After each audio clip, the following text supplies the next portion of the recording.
Daniel Santos is a 21-year-old author, and we're going to talk about his book, Life is Inevitable. How are you doing today? Great. Now, this book, of course, Life is Inevitable, is about an 18-year-old boy called Brennan and a 17-year-old girl called Olivia who have their entire lives changed, and their worldview as well, when they commit suicide on the same day. So, without giving too much away, just take it from there if you can. The book originally spawned from a good friend of mine. She was the inspiration for the book, and so she actually passed away, which is why I wanted to write the book for her. And it happened in high school, and I didn't finish it at first because I saw like, oh, I already got this, I've overcome it. But eventually I saw, this book can be for other people too, not just me. I can put it out there, get it to help other people, show them that, there's others who feel the same way too. And so I started writing more after high school, during college specifically, because I had a tough job at the hospital, and it was in the emergency department. And, in the emergency department, there's plenty of things you don't want to see. So I just started writing again, and eventually I saw it of her, and I was like, oh, I should finish this story. And by the end of it, I was thought, what should I do now? And then I realized, or no, I remembered, oh yeah, I want to help other people. So I decided to get it published. Yeah. And I suppose the big question about the plot that people are probably thinking is, how can two people have their worldview and their life changed when they're dead? The way the story goes, at least without giving too much away, is that once they passed away, they go to a place like Purgatory. And Purgatory in this book is a train station. And at the train station, they're supposed to go get these tickets that send, and most these tickets, and for most people, the tickets send them to either heaven or hell. But for these two characters, they're given a second chance. And so they get train tickets that take them back to their own bodies. And so, but the problem is they accidentally switch their train tickets at the last minute, and they end up going in each other's bodies. And that's how the worldview and their lives change, because they are living in each other's lives and they're experiencing things from a different perspective, specifically from the other person's perspective. You probably won't answer this question because it would spoil it, but do they find a way to switch back in the end? Not in this book, at least, because it's a series, but not in this book. Ah, okay. So where is the book set? The book is set in the US, and basically at the US and the afterlife. So I guess you can say there's three different settings. The first one being the state of Washington, USA, the other one the state of Florida, USA, and then the afterlife. Is it set in the present day as well? Yes, in the present day, maybe like a couple years back, like 2019. Yeah. But for most part, it's present day. And why did you decide to call it Life is Inevitable? It's called Life is Inevitable because life, you're going to experience it no matter what, whether it's bad, it's good, whatever, you're always going to experience life in some way, good or bad. It's going to hit you at some point, and it's going to hit you at some point. It doesn't matter when it hits you, but it will hit you, because life, like I said, life is inevitable, just as inevitable as, well, death. By life, do you mean the thing that we're all living, or as in the hardships of life are inevitable? Everything in life is inevitable, both the good and the bad. Yeah. Are there any main themes within the book that you explore? Main themes, or the main theme in the book, is that I'm trying to figure out a word.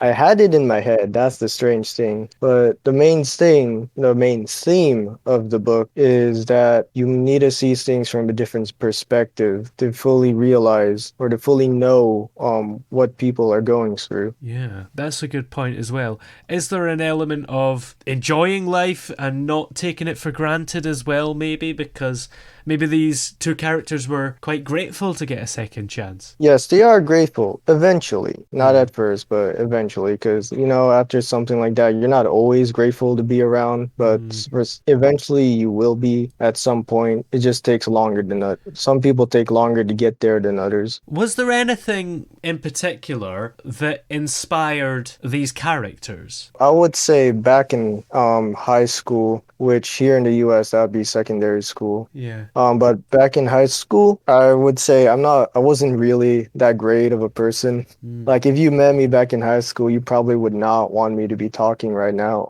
And so I decided to make the character Brennan kind of like the way I was and make him a little more morally gray, like Mm. not completely likable or completely unlikable. And then for the main character, Olivia, I decided to give her traits I wish I had when I was back in high school, you know, traits like being more compassionate, being more Yeah. empathetic. That's a good idea. Is it quite therapeutic to do that? Yes, it is actually quite therapeutic. And because I showed things from, say, a bad person or like a bully's perspective and the perspective of just a normal person or someone you can consider a victim, I'd say it can be pretty understanding to people on both sides of the spectrum. What made you choose the names Brennan and Olivia? The names is well Brennan his name means sorrow. I forgot what Mm. language or culture was, but in one of the cultures I read about, his name means sorrow, and to me he's just probably the saddest character despite being angry all the time. Yeah. And Olivia, since she's supposed to be a nice person, a nice likable person, I know in some cultures her name means peace, so I Mm. gave her the name Olivia. Olivia is maybe the most common baby name in this country as well for girls. If it's not the most common, it's definitely number two.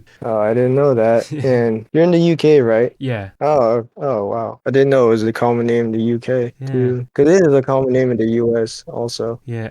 How long did it take you to write this book? I guess you can technically say, let's see, I guess you can technically say about 5 years. Hmm. But the thing is, I stopped working at it at some point. Yeah. So I would more consider it as 2 years instead of five because I did stop working on it at some point. Yeah. So 5 years sort of overall, was it quite hard maybe to not just decide to pack it all in and give up? Yes, but not that wasn't how it was like initially. Eventually, as I started writing it and I started making more drafts, like I think I made about 10 drafts Yeah. before I finished it. Like after reading the same thing for so long, you start to hate it and you start to Mm. nitpick at it. And there were so many times where I just wanted to give up because I thought it wasn't good enough. Is there a danger of maybe nitpicking too much? Yes, and I realized that because there's things I thought was a problem that I didn't really like. But the Yeah. thing is, when you're making a story, you are, at least when you're writing it, you are looking at it from your perspective and not Yeah. someone else's. So you kind of fill in the blanks in your own head, like, oh, it's wrong because of this, but the other people don't know that. Or you think, oh, this makes sense because of this, but other people don't know that because they're not seeing it from your perspective because they're the reader, not the writer. Yeah. Was this the first book you've ever written? Technically, no, but I have written a short book, like a novella. Yeah. But the thing was, I never edited it. I just changed grammar. I think I was 15 when I wrote it. And so I just don't really consider it my first book just because I hated it so much. Yeah. So what got you interested in writing all that time ago? Originally, it's because in school they had us only writing essays, and it was horrible when we did it. Because really, they would say, the teacher would walk in class and say, you have 45 minutes, write an essay. Mm. And I hated technical writing so much. So, like technical writing, academic writing, I hated it so much that I decided I need to write something that I actually enjoy writing. That way, I don't give up this hobby of mine. So, I ended up writing fiction, and I get tons of my story ideas from pretty much anything, from either news stories, music, shows like American TV or anime, and other books. And this book in particular, did you enjoy the experience of writing it? I definitely enjoyed the experience of writing it, but Mm. I didn't enjoy some of the experiences of editing it, which I'm pretty sure a lot of authors can relate to. What was the worst part about editing it? Oh, the worst part was I was the first editor I sent it to. It was a developmental editor, Ah. and I remember when I got back my manuscript, the whole thing was red. It looked like Mm. someone just smeared red marker all over the page Wow. because there's just so many mistakes I had to fix. Of course, all the books you've written before this, what's made you sort of not want to properly release them? I just wasn't satisfied with it mostly, especially since they weren't edited. Yeah. And to me, the best way you if you want to actually make a good story, you have to edit it and you have to get other people to read it before you put it out there because you need to know what's like from a reader's perspective, not just your perspective as the writer. Is there anything stopping you going back and editing it? It's mostly just to me it's really just procrastination sometimes. Yeah. And also I'm really busy after this book launch because of marketing. Yeah. So do you think it could happen at some point in the future you eventually get round to editing it and releasing it? Oh yes, I definitely could because there are a lot of ideas that I really liked.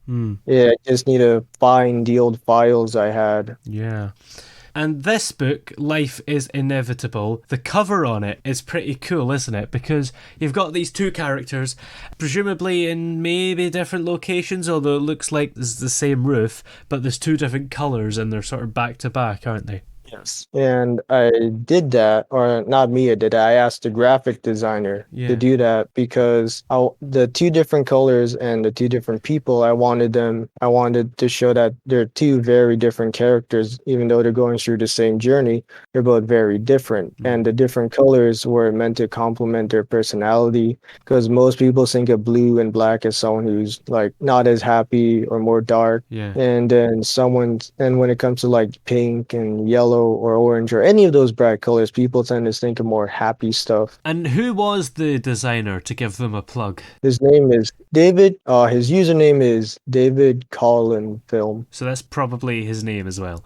I would assume so. Would you hire him again for the sequel that you said you're working on? Yes, definitely. If he's interested, I would definitely hire him again. Yeah.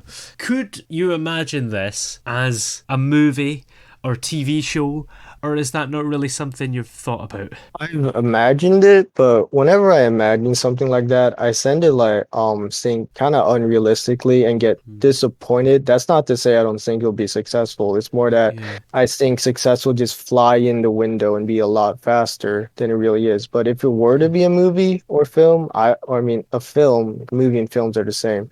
But if it were to be a film, I would actually be very happy. Although I would, if I had the choice, I would prefer it to be an animation just because I like animation more. And I feel like with animations, you have a lot more freedom Yeah. because in live action movies, you're basically constricted by reality. Yeah. But in animation, if you want something cool to happen, you can just draw it and it will happen. Yeah. Although it's a bit time consuming, isn't it? But I suppose you can hire somebody to do it. Yeah, it is. I mean, I've tried animating before. It's definitely time consuming. Yeah, absolutely. When you're writing a book, is it a good idea maybe to imagine that it's a film or TV show to maybe help you describe it more? Or does that maybe not work because at the end of the day, you are writing a book and not a screenplay? Well, the thing is, when I write, I always imagine what it's going to be like, kind of like it's a movie, regardless of whether I'm trying or not. It just happens. Same thing happens too when I'm reading. It is a common thing when you're reading, I suppose, to imagine the characters, and then they make a movie of it, and the characters turn out nothing like you expected. Oh yeah, that definitely happened, especially when I was younger. I would read like Percy Jackson, and then I saw the movie, and I was like, wow, this is nothing like how I imagined it to go. So, if you were to have a movie of your book, do you think you'd want to be in charge of casting to make sure the way you imagined your characters is exactly how they turn out? I wouldn't say exactly in charge, but I would want to have at least some say in it. Because, I mean, the reason I don't want to be in complete charge is because I don't know anything about directing. I've never directed a film, I never made a film. So I want to leave that to someone else who's definitely knows what they're doing. But at the same time, I at least want to have some say in it because, I wrote the story and I kind of want to see how it turns out. Yeah, that's the thing. You gotta take a step back and leave it to the professionals, whilst I suppose you can still be there as a kind of advisor to make sure that they're not completely destroying your film. Yeah. Of course, you mentioned the sequel How's it coming along? It's coming along very well. I finished the first draft really quickly, but then again, it's just the first draft. Yeah. But second draft is going to take longer. But I like what I like about the sequel is that I'm giving one of the other characters more attention than the attention they got in the first book, and I'm Ooh. also developing another character that which in the first book was more of a side character, but in the second book will become more of a main character. Yeah. Have you got plans for other books outside of this series? Oh yes, definitely. They're still going to be very character driven, just like Mm. this series. I know a new series I'm really excited to write is about like this guy. There's these people that look just like they're human, basically, but they have to eat basically other humans to Oh. survive. And the main character, the problem with him is that he doesn't want to be like that. He wants to be living like a human, and he hates the person he is and what he's Mm. become. That's quite a cool idea. Thank you. Yeah. And for this current series, of course, starting with Life is Inevitable, how many books are going to be in the series? And do you know maybe roughly when they'll be out, or is it too early to say? I would say there's only going to be two. I pretty much wrapped it up in the second book. Although the Yeah. second book is actually quite long, Hmm. but I didn't want to just extend it out for a third book because I feel kind of bad. That's like money grabbing to me. Is it? But I only did it. I only finished it up in the second book, and I forgot what I was gonna say. Dang. But but that's it. No, two books, and the series would be over. But I suppose if you have a really good idea for a third book, perhaps you feel you can do more with the story, then there's not much wrong with writing another one, is there? I would agree with you on that. Like every book that, to me, every book or every story that's written that you and can be written, you should write. Yeah. But at the same time, it should have like a reason for existing, you know? Now, where are we able to find this book, Life is Inevitable, and also keep up to date with you everywhere? I have an Instagram which called as Daniel underscore the underscore author. And I also have a website called Dan the Author. And I have an Amazon, which I don't really think I can just say out a whole link and because it is quite long. Yeah. Unless I mean, do you put links when you post this or I can put a link, but I'm sure if they just go on Amazon and search yeah, you're Life right. is Inevitable, that's probably the easiest way to do it. Yeah, you're right. I sometimes overcomplicate Yeah. things, but you are right. It's on Amazon. Currently, the ebook is exclusive to Amazon because of Kindle Direct. I mean, Kindle Unlimited. Yeah. But and the physical copy, it's on Amazon, but after a while, I'm planning on putting it in other retailers. Excellent. Well, many thanks for joining us on the show today. It's been great to have you on. Thank you. It's been great to meet you. You also have a really good microphone.